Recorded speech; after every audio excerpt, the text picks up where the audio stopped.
ఎథి centre channel కు స్వాగతం. మనం డార్విన్ గురించి అనేక అంశాలు తెలుసుకుంటున్నాం కదండి. ఈ రోజు మనం డార్విన్ ప్రశ్నలు, మతాధికారుల విమర్శల గురించి తెలుసుకుందాం. డార్విన్ ను నాస్తికుడని మతాధికారులు విమర్శించడం మొదలుపెట్టారు.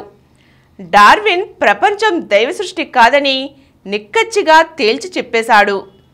ఈ ప్రపంచాన్ని దైవ సృష్టి అనడానికి తనకు ఎక్కడా ఆధారం కనబడలేదని స్పష్టం చేశాడు. దేవుడే ఈ ప్రపంచాన్ని సృష్టి ఉంచినట్లయితే ప్రపంచంలో ఇంత దారిద్ర్యం, అసమానతలు ఎందుకు ఉండాలి అని ప్రశ్నించాడు. ఒక జంతువు మరో జంతువుని ఎందుకు తినేస్తుందని, పిల్లికి ఎలుకలకు వైరం ఎందుకని డార్విన్ ఎదురు తిరిగి ప్రశ్నించాడు. కొంతమంది ప్రజలు దుర్భర దారిద్ర్యంలో ఉండగా దేవుడు సర్వదయామయుడు, సర్వశక్తివంతుడని చెప్పడం హాస్యాస్పదమని డార్విన్ ప్రశ్నించాడు. మతానికి సన్నిహితంగా ఉన్న శాస్త్రజ్ఞులు, బంధుమిత్రులు డార్విన్ మీద ఎంత ఒత్తిడి తెచ్చినా దైవ సృష్టి అనే కట్టుకథను తాను అంగీకరించనని చెప్పాడు. శాస్త్రీయ ఆధారాలు లేని నమ్మకాన్ని సైన్స్గా చెలామణి చేయడంలో చాలా తప్పు ఉందని ప్రశ్నించాడు. ఆనాటి సామాజిక వాతావరణం కూడా మార్పుకు అనుగుణంగా ఉంది. మత నాయకులు మినహాయించి సామాన్య ప్రజలు పరిణామ సిద్ధాంతాన్ని వెంటనే అంగీకరించే స్థితిలో ఉన్నారు. దానికి కారణం పారిశ్రామిక విప్లవం, ఇతర సైన్స్ అండ్ టెక్నాలజీ రంగాలలో వచ్చిన మార్పులే. దేవుడు అంతా నడిపిస్తున్నాడన్న మూఢనమ్మకం నుండి ప్రజలు విముక్తి పొందడానికి సిద్ధంగా ఉన్నారు. సమాజంలో డార్విన్కు ఉన్న ఉన్నతమైన గౌరవప్రదమైన స్థానం, సైంటిస్టుల పరిశోధనల పట్ల ప్రజలకు గల నమ్మకం, ప్రత్యక్ష పరిశోధన ద్వారా డార్విన్ చూపిన ఆధారాలు ప్రజలను ఆలోచింపచేశాయి. సైన్స్ పెరుగుతున్న కొద్దీ ప్రజలపై మతం పట్టు సడలుతూ వచ్చింది. ఇంగ్లాండ్లో సెక్యులర్ విద్యా విధానం ప్రబలడం ఎన్నో మార్పులకు దోహదం చేసింది. విచిత్రం ఏమిటంటే, ఏ యూనివర్సిటీలైతే డార్విన్ పరిణామ సిద్ధాంత పుస్తకాన్ని కూడా తమ లైబ్రరీలో ఉంచడానికి వీల్లేదని చెప్పాయో, 4-5 సంవత్సరాలలో అదే యూనివర్సిటీలు డార్విన్ పుస్తకాలను పాఠ్య గ్రంథాలుగా పేర్కొన్నాయి. కేంబ్రిడ్జి, ఆక్స్ఫర్డ్ వంటి యూనివర్సిటీలలో పరిణామ సిద్ధాంతం గురించి ప్రశ్నలు 1859-60 నుండి యూనివర్సిటీ పరీక్షల్లో అడగడం ప్రారంభించాయి. ఆర్కియాలజీలోనూ, భూగర్భ శాస్త్రంలోనూ, వైద్య శాస్త్రంలోనూ జరిగిన పరిశోధనలు డార్విన్ పరిణామ సిద్ధాంతానికి మరింత బలం చేకూర్చాయి. పరిణామ క్రమంలో అంతు చిక్కని రహస్యాలను, ముఖ్యంగా జంతువుల నుండి మానవులు రూపొందిన స్థితిని తెలిపే ఆధారాలు నెమ్మదిగా కొన్ని దొరికాయి. 1830లో బెల్జియంలో దొరికిన ఫాసిల్స్, 1856లో జర్మనీలో దొరికిన నియాండర్తాల్ ఫాసిల్స్ ఇతర ఆధారాలు మార్గం సుగమం చేశాయి. ఇలా తర్జన భర్జనలు జరుగుతూ ఉండగా హాలాండ్కు చెందిన ఆర్మీ డాక్టర్ యాజిన్ డుబాయ్ జావా మనిషిని 1891లో కనుగొన్నారు.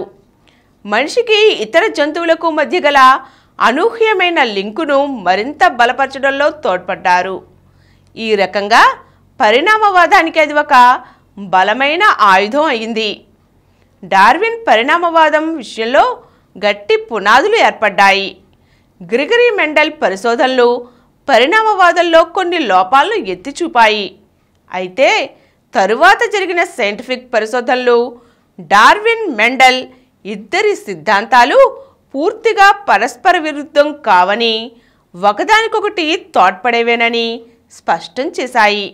ఈ విధంగా డార్విన్ను కాలరాసేయాలని వీరావేశంతో బిషప్ విల్బర్ ఫోర్స్ లండన్ సభలో ఎంత అల్లరి చేసినా తన మంది మాగందులతో వచ్చి డార్విన్ను చిత్తు చేయాలని ప్రయత్నించి విఫలం అయినట్లే, తరువాత కొద్ది సంవత్సరాలలోనే మతం కూడా డార్విన్ భావాలను అంతం చెయ్యాలన్న ప్రయత్నంలో విఫలం అయింది. డార్విన్ ఒక యుగకర్త అయ్యాడు. డార్విన్ 1882 ఏప్రిల్ 19న మరణించాడు. డార్విన్ అనంతరం కూడా మతం పట్టు సమాజంపై మరింత క్షీణించి సైన్స్ పుష్పించి ఫలించడానికి ఎక్కువ అవకాశం కలిగింది. మతం సైన్స్ను శాసించే రోజులు గతమయ్యాయి. సెక్యులర్ భావాలు, నాస్తిక చైతన్యం ప్రపంచం దశదిశలా వ్యాపించాయి. డార్విన్ ప్రపంచ పర్యటనకు చిహ్నంగా దక్షిణ అమెరికా టెల్లా డెల్ వ్యూగోలో 7000 అడుగుల ఎత్తు ఉన్న మౌంట్ డార్విన్ పర్వత శిఖరం ఉంది. ఆ పర్వతం వద్ద డార్విన్ బీగుల్ షిప్ నుండి వెళ్ళి పరిశోధన జరపగా దానికి 1834లో బీగుల్ షిప్ కెప్టెన్ ఫిట్జ్రాయ్ మౌంట్ డార్విన్ అని నామకరణం చేశారు. డార్విన్ కీర్తి ప్రతిష్టలు కూడా ఆ పర్వత శిఖరంలానే చెక్కు చెదరకుండా భావితరాలను కర్తవ్యోన్ముఖులను చేస్తూ ఉన్నాయి. మానవజాతి పరిణామ చరిత్రలో డార్విన్ పేరు చిరస్థాయిగా నిలిచిపోయింది. ఈరోజు మనం డార్విన్ ప్రశ్నించడం, దానికి మతాధికారులు చేసిన అల్లరి, అయితే చివరికి డార్విన్ విజయం సాధించడం, సైన్స్ అభివృద్ధి చెందడం ఎలా జరిగాయో తెలుసుకున్నాం కదండి. మరో చక్కని అంశంతో మళ్ళీ కలుద్దాం.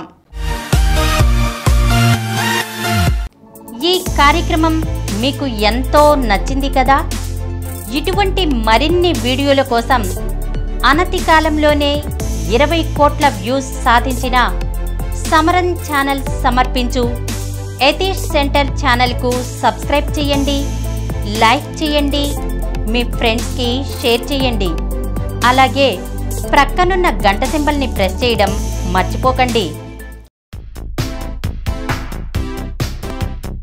Please download Samaram Channels app from Google Play Store and watch your favorite channels. Click the bell icon and subscribe to the channels.